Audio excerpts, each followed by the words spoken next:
જય શ્રી કૃષ્ણ મિત્રો, શુભ સવાર। આજે વાત કરવા જઈ રહ્યો છું કે કલાકાર, જ્યારે અમુક કલાકાર એવા હોય કે એને સાંભળવા બહુ ગમે, બરાબર। માણસ એના માટે સમય કાઢી જાય છે, બરાબર છે। એવી સરસ વાતો કરે, એવી સારી સારી વસ્તુ કરે કે આપને એમ થાય। અને બીજો વિચાર મને એમ પણ આવે કે ઘણા કલાકાર છે, બધાય બોલે છે, બધાને સાંભળવા, પણ આને જ હું કામ વધારે લાગે છે?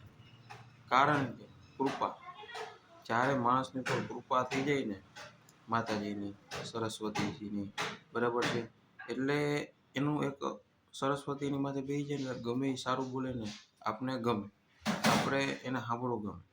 અને કૃપા ક્યારે થાય તમારા ઉપર? સારા કાર્ય કરો, સારા કર્મ કરો, ધર્મનું કાર્ય કરો, ત્યારે થાય। અને નિર્મળ હૃદય હોય, કોઈ જાતનું મન કપટ ન હોય, એટલે એ પણ એક બહુ અલગ વસ્તુ છે કે ભાઈ બોલે તો બધાય, માઇક તો બધાને હાથમાં આવી જાય છે અત્યારના સમયમાં, પણ એટલે હંમેશા કર્મ કરો સારા, એટલે માતાજીની કૃપા થાય, એટલે તમને સાંભળવા પણ એક લાવો બની જાય એવું બોલો, સારું બોલો, સરસ બોલો, બરાબર।